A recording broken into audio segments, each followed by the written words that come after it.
disingkat Putri. Oh, bagus juga singkatannya, Putri.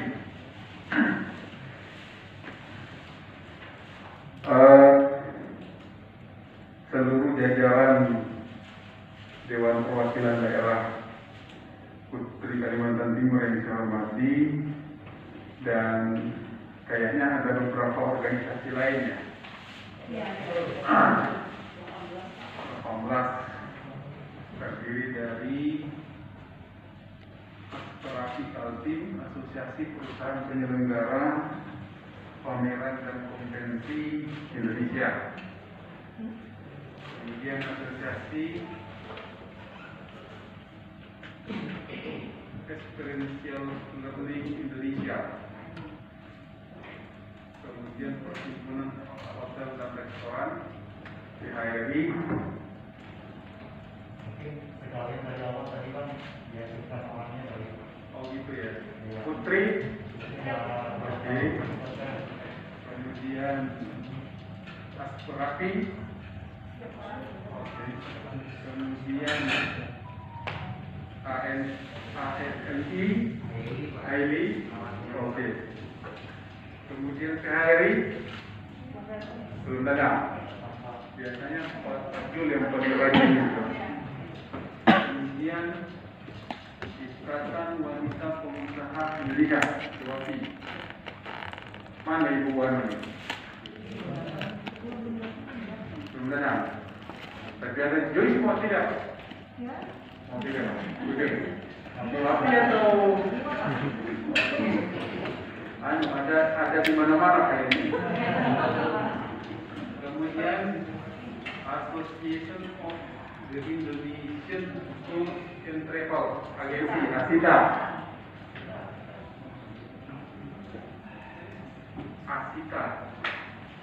Kemudian Himpunan Pengusaha Ekonomi Kreatif Kaltim,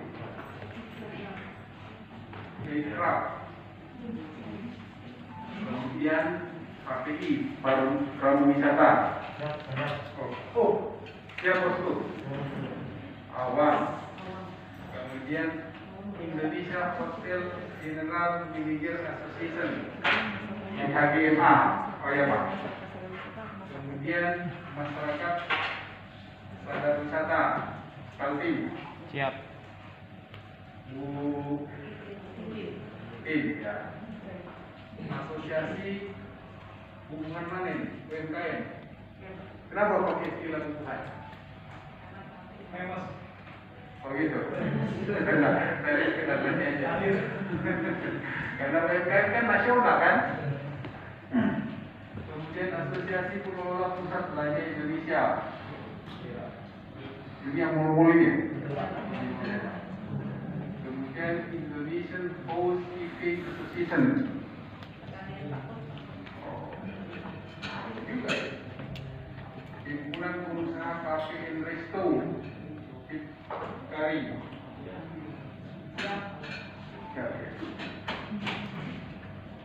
Mungkin ada, kalau masih dianggap ada yang belum tersampaikan, silakan.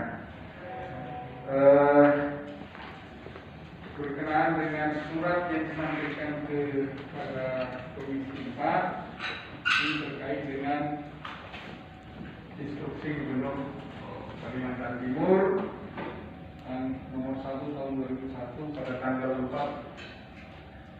Februari yang lalu, yang intinya adalah teman-teman merasa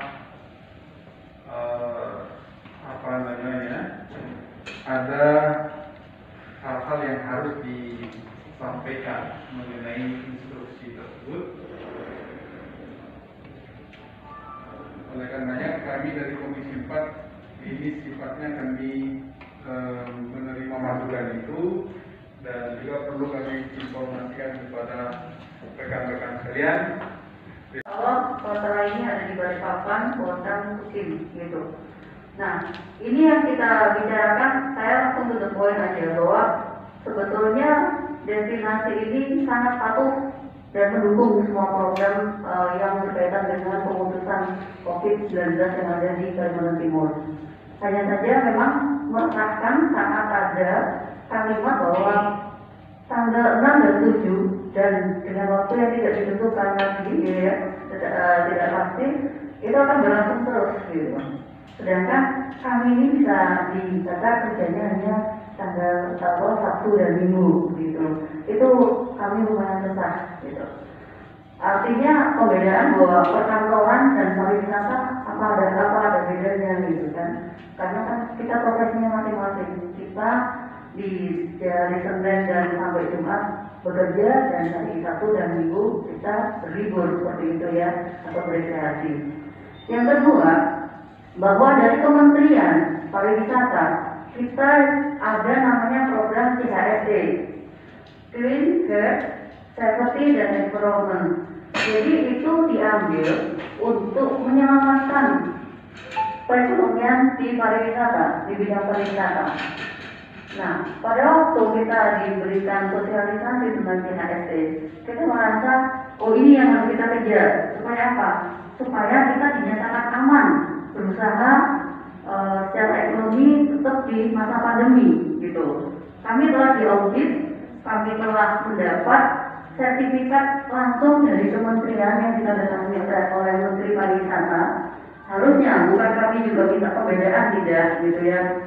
Ini harapan gitu. Ini harapan kami bahwa setelah kami mendapatkan sertifikat CHSE dari kementerian, kami bisa mendapatkan juga ya bukan keistimewaan, tapi memang kami berstandar untuk bisa tetap membuka usaha di masa pandemi.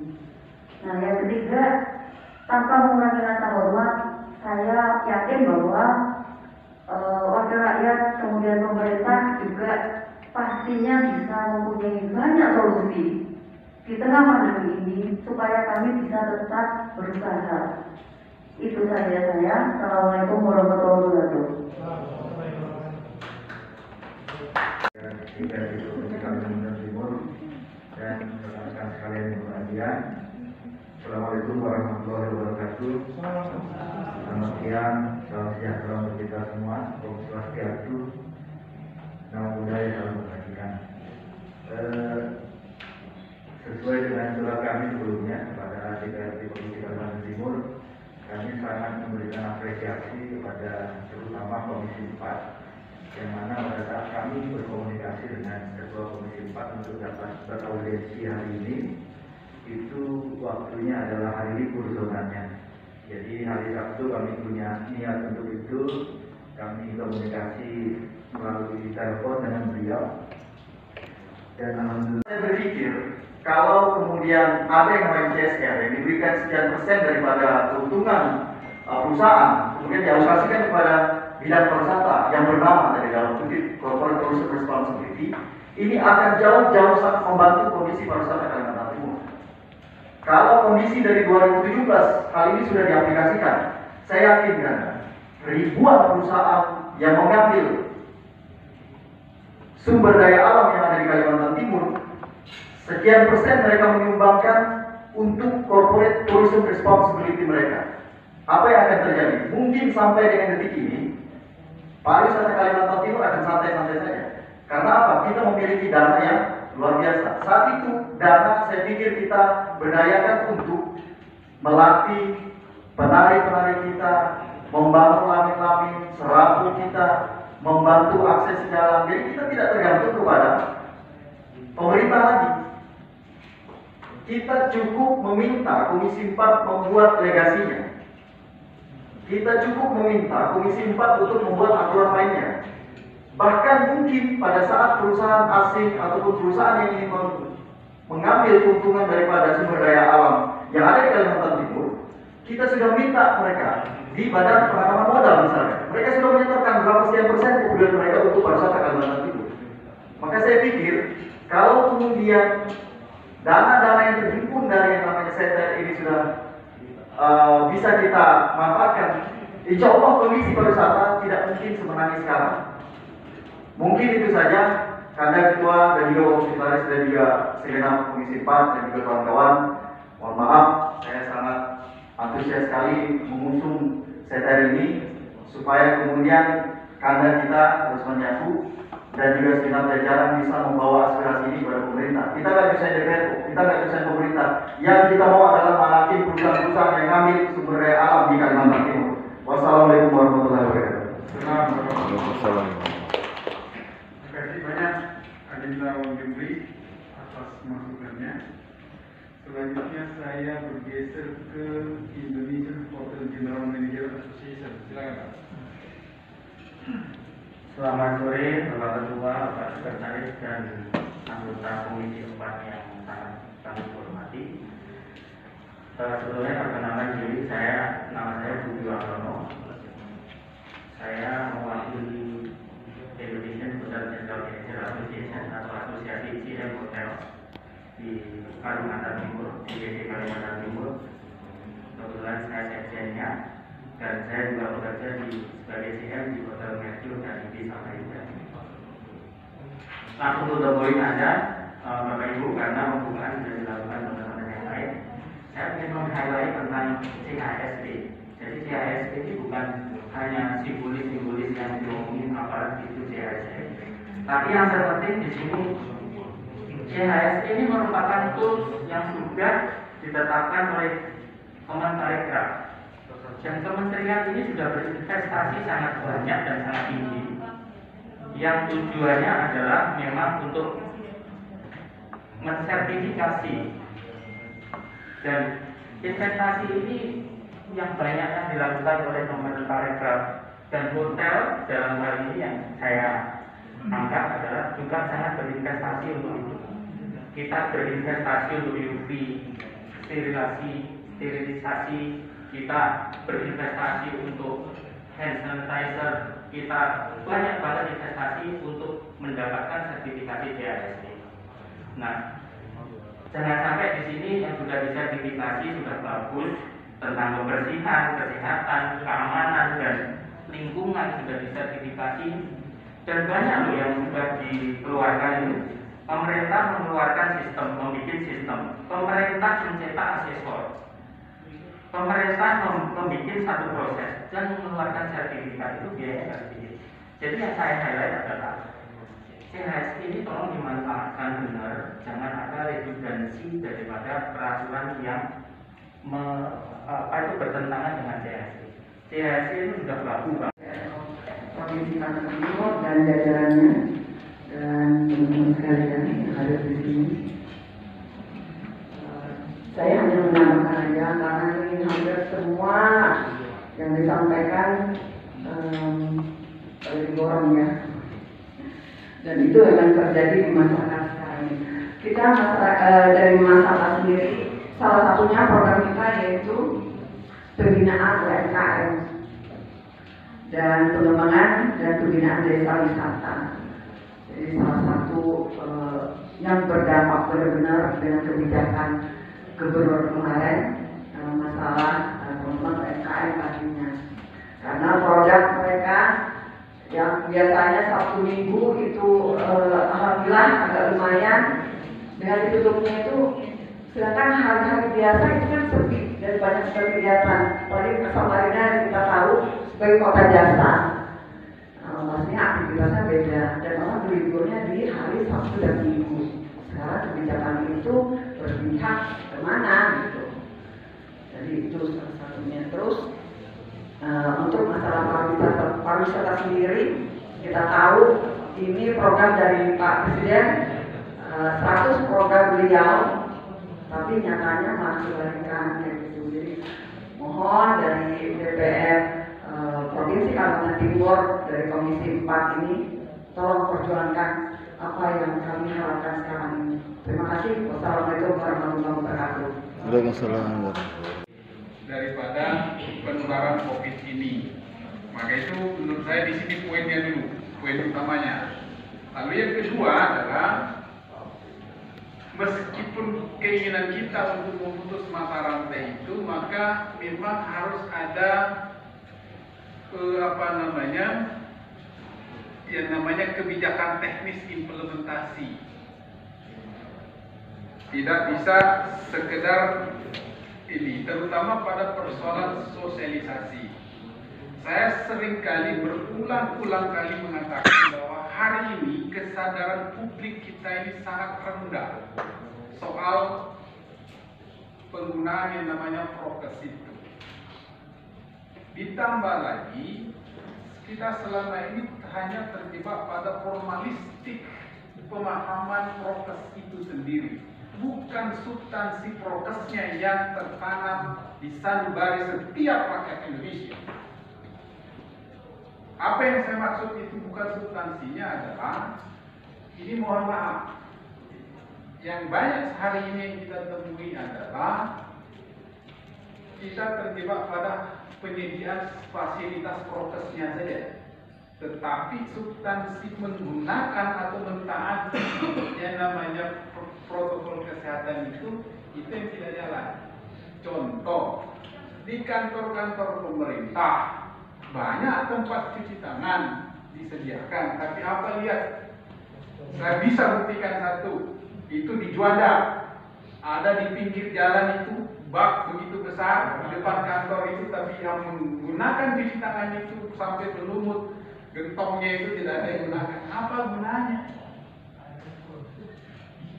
Apa gunanya? Alat itu ada, tapi tidak ada yang pakai cuci tangan.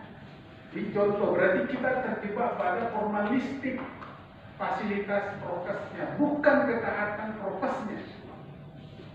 Ini tidak taat juga jadinya.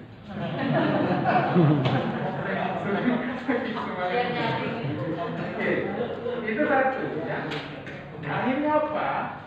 Tidak mengherankan kalau apa namanya klaster kantor ada. Karena itu tadi. Nah, lalu yang kedua, keluhan teman-teman. Jadi saya kira saya ingin mengajak kita semua bahwa jangan kita masuk pada wilayah diskursus bahwa tidak ada pengunjung destinasi atau apapun yang terpapar. Jangan pakai cara pandang itu. Karena kalau kita pakai cara pandang itu, perdebatannya panjang. Kenapa? Karena menurut pandangan kami di Komisi 4 itu bahwa itu tidak bisa apple to apple melihatnya hal semacam itu. Karena ini kan COVID ini kan tidak terdeteksi. Mungkin saja benar tidak ada yang secara faktual pada saat itu terdampak. Karena itu kan sifatnya membaik, cair gitu ya. Tetapi bisa saja akibat dari itu. Maka itu sebetulnya secara substantif menurut pandangan kami, ini harusnya ada pola kerjasama. Menjadikan teman-teman ini semua sebagai salah satu PR pemerintah untuk mensosialisasikan ketaatan publik untuk menggunakan prokes itu. Sayangnya memang kayaknya teman-teman selalu dijadikan objek saja, tidak dijadikan partner dalam itu. Di bayangan kami sebetulnya itu adalah bisa nggak kira-kira misalnya teman-teman ini konsisten tidak melayani pelanggan, konsumen atau apapun itu namanya, kalau yang datang itu tidak menggunakan prokes misalnya. Sebaliknya begitu pelanggan berani nggak tidak mau membeli di sebuah apapun istilahnya itu tempat itu kalau tidak di situ menyediakan atau menggunakan. Di kita itu belum terbangun sebuah relasi seperti itu. Maka itu penting tadi catatan dari Bu Fitri tadi itu, penyadaran semua pihak itu. Tetapi menurut saya bisa melalui lewat teman-teman. Paling tidak mengingatkan pelanggannya, Pak, sebelum kami layani mohon kalau tidak pakai masker dulu, cuci tangannya dulu, dan lain sebagainya, seperti di hotel kan gitu. Nah ini memang menjadi persoalan. Lalu yang kedua, yang kemarin itu ini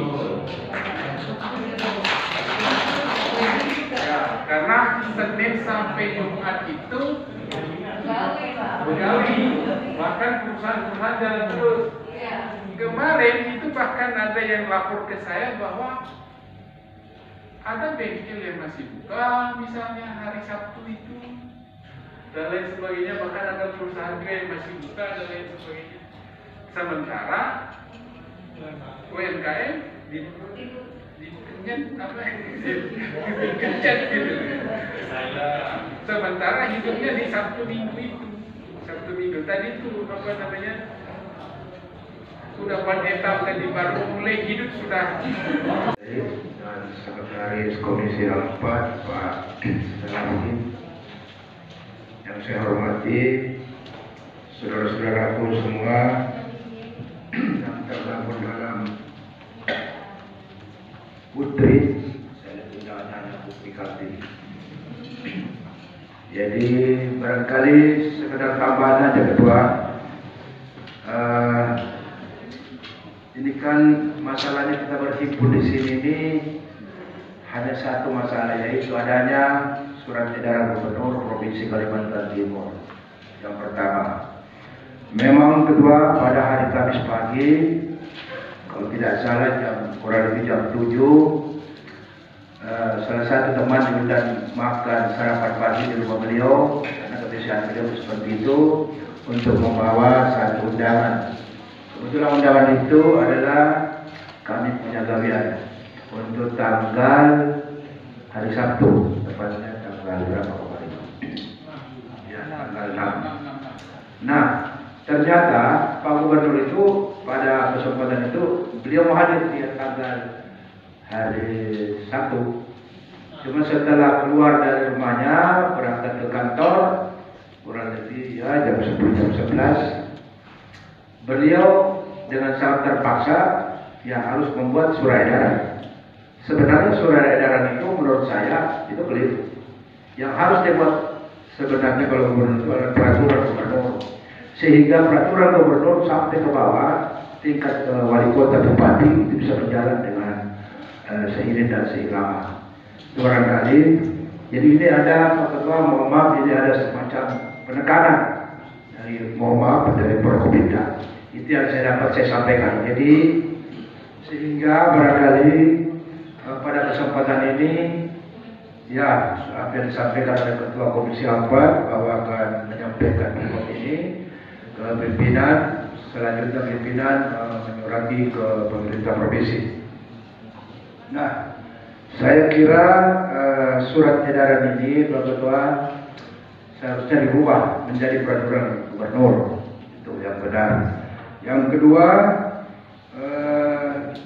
yang mengundang kembali semua stakeholder agar supaya tidak ada yang dirugikan. Saya kira itu karena itu juga merupakan syarat adanya keputusan karena diawali dengan rembuk awal. Saya kira itu barangkali Pak Ketua, sekedar masukan saja. Terima kasih. Assalamualaikum warahmatullahi wabarakatuh. Assalamualaikum warahmatullahi wabarakatuh.